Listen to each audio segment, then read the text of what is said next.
केम छो विद्यार्थी मित्रों? विद्यार्थी मित्रों आज फरीवार तमारी समक्ष धोरण 10 सामाजिक विज्ञानનું આપણું પ્રકરણ 18 હતું। કયું તો કે ભાવ વધારો અને ગ્રાહક જાગૃતિ। અગાઉના આપણે પાર્ટ 1 માં જે તે મુદ્દાઓ હતા એમની ચર્ચા કરી લીધી।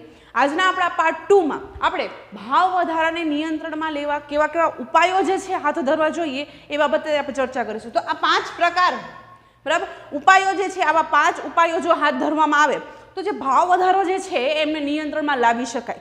તો જોઈએ આપણે ક્રમશઃ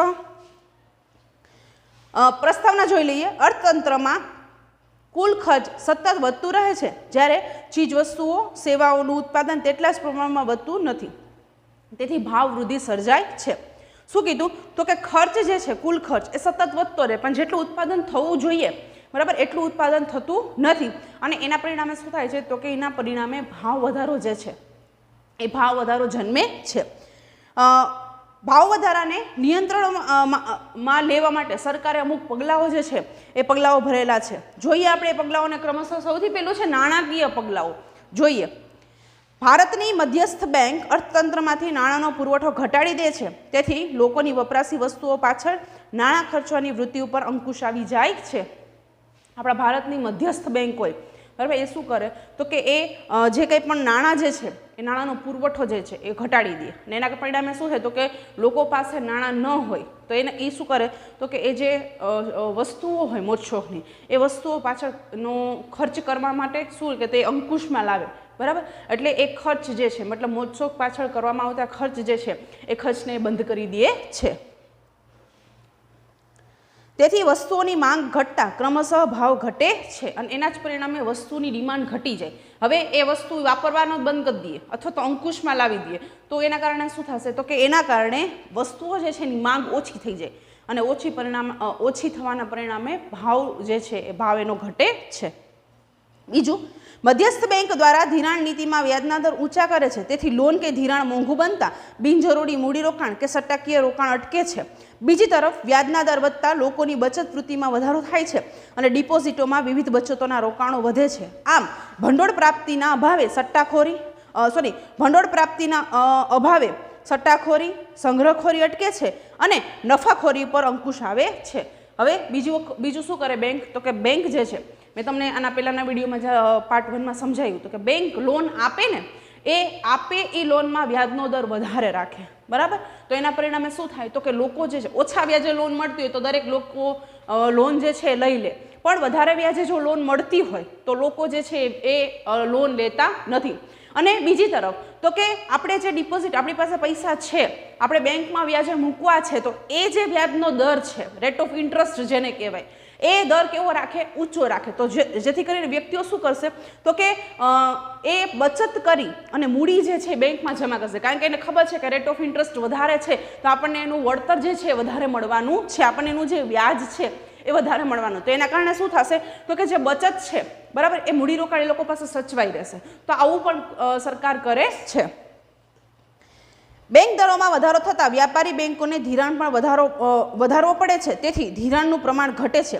વ્યાજ દર વધતા સટ્ટાખોરીમાંથી વધારાનું નાણું ખેંચાઈને અર્થતંત્રમાં બચત સ્વરૂપે પાછું વળે છે, તેથી મૂડી સર્જન દળ વધે છે અને નવા ધંધા રોજગારના ક્ષેત્રો પણ ખુલે છે। જો સરકાર આવું કરે, આવું એટલે તો કે વ્યાજના દરમાં આવી રીતે ફેરફાર કરે બરાબર, તો એના કારણે જે મૂડી જે છે બચતવાળી જે મૂડી છે એ મૂડીનું સર્જન થાય છે અને એ મૂડી દ્વારા લોકો ધંધા રોજગાર પાછળ નવા ધંધા રોજગાર પાછળ એ મૂડીને વાપરી શકે છે। બેંકોની રોકડ અનામતના પ્રમાણમાં વધારો થતાં વ્યાપારી બેંકોની શાખ પર નિયંત્રણ આવે છે, ધિરાણ ઘટે છે। ખુલ્લા બજારમાં સરકારી જામીનગીરીનું વેચાણ કરીને વ્યાપારી બેંકો અને પ્રજાની રોકડ અનામતમાં વધારો કરે છે। લોકોના હાથમાં નાણાંનો પુરવઠો ઘટતા વપરાશી ખર્ચ ઘટતા ભાવો અંકુશમાં લાવી શકાય છે। તો આવી રીતે નાણાકીય પગલાઓ દ્વારા પણ આ જે ભાવ છે ભાવ વધારો જે છે એને નિયંત્રણમાં લાવી શકાય છે। ત્યાર પછીનું બીજું જે છે રાજકોષીય નીતિ અથવા તો રાજકોષીય પગલાં। રાજકોષીય નીતિ એટલે સરકારની જાહેર આવક ખર્ચ અંગેની નીતિ, કરવેરા વિષયક અને જાહેર ઋણની નીતિ। હવે આ રાજકોષીય નીતિ એટલે શું તો કે સરકારની જાહેર આવક ખર્ચ સરકારના આવક અને ખર્ચ જે છે એ અંગેની નીતિ, પછી કરવેરા વિષયક અને જાહેર ઋણની નીતિ। કરવેરા પણ ખબર છે ટેક્સીસ, આપણા માટે ટેક્સ ખર્ચ છે, પણ સરકાર માટે શું છે? આવક છે. પ્લસ તો કે જાહેર ઋણ જે છે, બરાબર, એ માટેની નીતિ, એને શું કહેશું આપણે? રાજકોષીય પગલાં. સરકાર પોતાના ખર્ચમાં શક્ય હોય ત્યાં સુધી ઘટાડો કરીને દેશના કુલ ખર્ચમાં ઘટાડો કરીને નાણાંનો પુરવઠો ઘટાડશે. જે યોજનાઓ પાછળ મોટા પ્રમાણમાં ખર્ચ થતો હોય અને તત્કાલિક તે ફાયદાકારક ન જણાય તો તેવી યોજનાઓ મુલતવી રાખવામાં આવે છે. આપણે જો ઘણી બધી જગ્યાએ બ્રિજીસ બનતા હોય ને ઘણી બધી એવી યોજનાઓ જે છે અમલમાં મુકાતી હોય, પણ એ યોજના પાછળ ખર્ચ જે છે એ બહુ મોટા પ્રમાણમાં થતો હોય.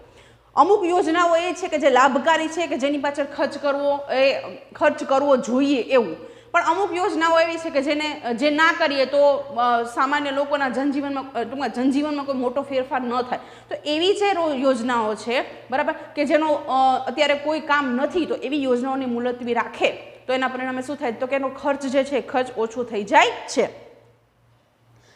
વહીવટી ખર્ચમાં કરકસર અને બિનજરૂરી ખર્ચમાં ઘટાડો કરે છે. કરવેરાની નીતિ અન્વયે સરકાર ભાવો વધે ત્યારે લોકો પાસેના ખર્ચવાપાત્ર રકમનો પુરવઠો ઘટે તે હેતુસર ચાલુ કરવેરામાં વધારો કરે છે.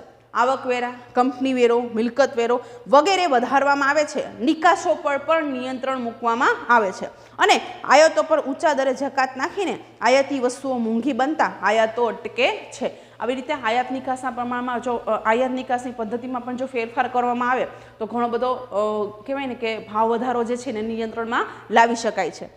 જાહેર ઋણની નીતિ અનુસાર સરકારે લોન બહાર પાડીને કે ફરજિયાત બચત યોજના જેવી સ્કીમ લાવીને સમાજમાંથી થતા કુલ ખર્ચને મર્યાદિત કરવા પ્રયાસ કરે.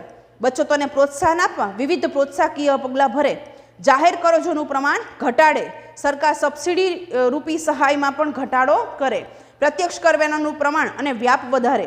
શ્રીમંત વર્ગની વપરાશી અને મોજશોખની વસ્તુઓ પર ઊંચા દરે કર નાખે જેથી તેનું ઉત્પાદન ઘટે અને આવશ્યક વસ્તુઓનું પ્રમાણ વધે. આમ આ પગલાઓ થકી હાથમાં આવકનું પ્રમાણ ઘટશે જેથી વસ્તુઓની માંગ ઘટશે અને એના પરિણામે ભાવ પણ ઘટશે. બરાબર, ભાવ વધારો જે છે એને નિયંત્રણમાં લાવી શકાશે. ત્યાર પછીનું ત્રીજું જે છે મૂડીરોકાણ પર અંકુશ. બરાબર, જોઈએ.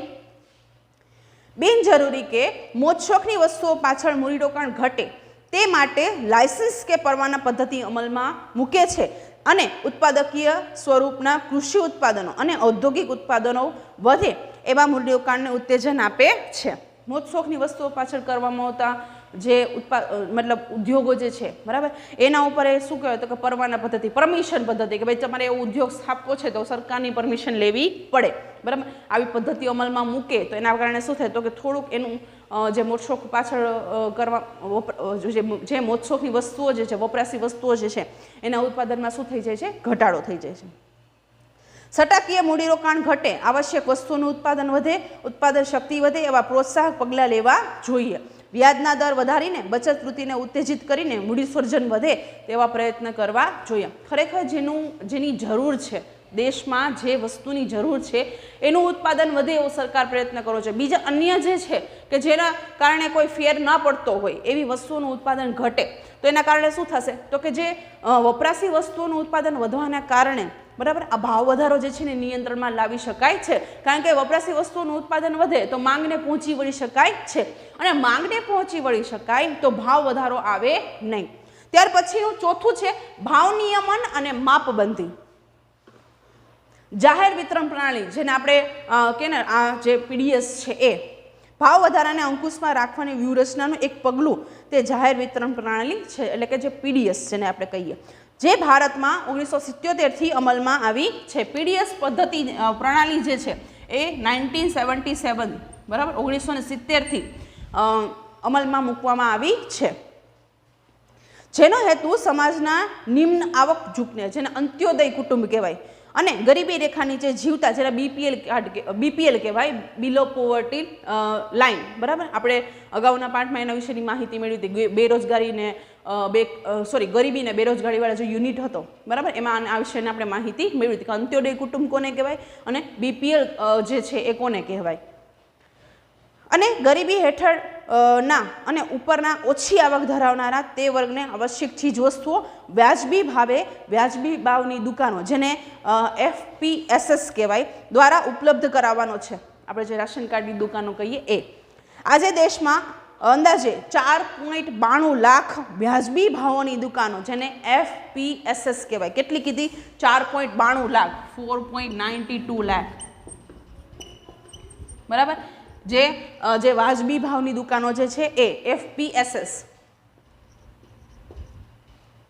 એ આપણા એરિયા વાઇઝ હોય. આપણને ખબર છે કે આપણે જે એરિયામાં રહેતા હોય, આપણે રાશન કાર્ડમાં તમારી ઘરે APL કાર્ડ હોય કે BPL કાર્ડ હોય, એમાં એમને દુકાનદાર જે છે એમનું નામ ને સરનામું લખેલું હોય.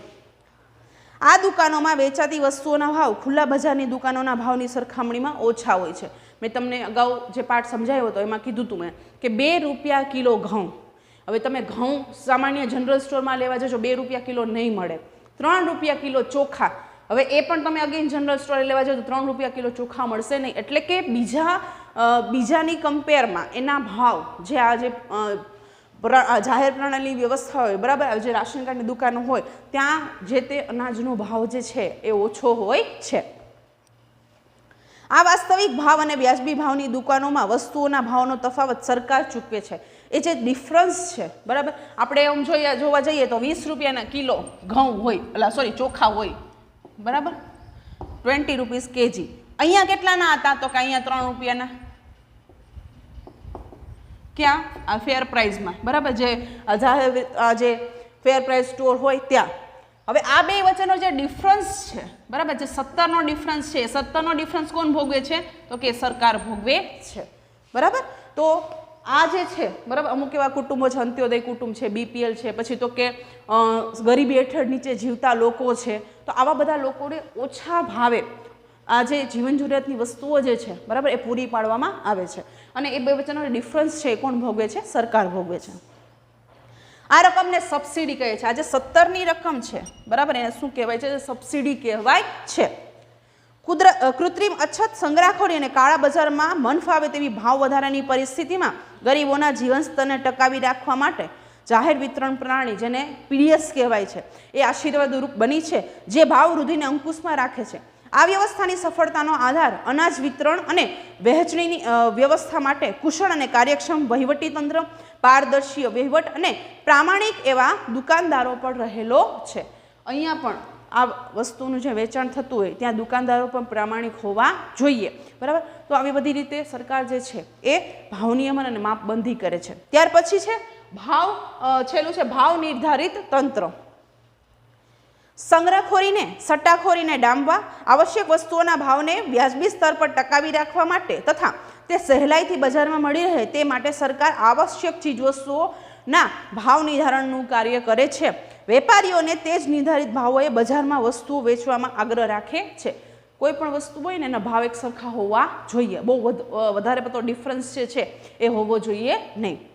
સરકારે ભાવ સપાટીને સ્થિર રાખવા માટે આવશ્યક ચીજવસ્તુઓ માટેનો ધારો 1955 અમલમાં મૂક્યો છે, જે વેપાર સરકાર દ્વારા નિર્ધારિત ભાવો મુજબ પોતાનો માલ સામાન નથી વેચતો તેની સામે આ ધારા હેઠળ કાનૂની કાર્યવાહી હાથ ધરીને તેને દંડ કરવામાં આવે છે. સરકારે બધી વસ્તુઓના ભાવ નિર્ધારિત કરેલા છે કે એનાથી વધારેના ભાવ તમે લઈ ન શકો. એ કોના હેઠળ? તો કે આવશ્યક ચીજ વસ્તુઓ માટેનો જે એક્ટ છે, ધારો છે 1955, એ મુજબ એને ડિસાઇડ કરેલું છે કે કોઈ પણ વસ્તુ છે એનો ભાવ આટાથી વધારે હોવો જોઈએ નહીં. પણ જો જે વેપારીઓ છે એ ભાવથી વધારાના ભાવ વસૂલ કરતા હોય તો એ વેપારીઓને દંડ કરવામાં આવે છે. જે વેપારી સરકાર દ્વારા નિર્ધારિત ભાવો મુજબ માલ સામાન નથી વેચતો તેના ઉપર કાનૂની કાર્યવાહી થાય છે અને એને દંડ પણ કરવામાં આવે છે.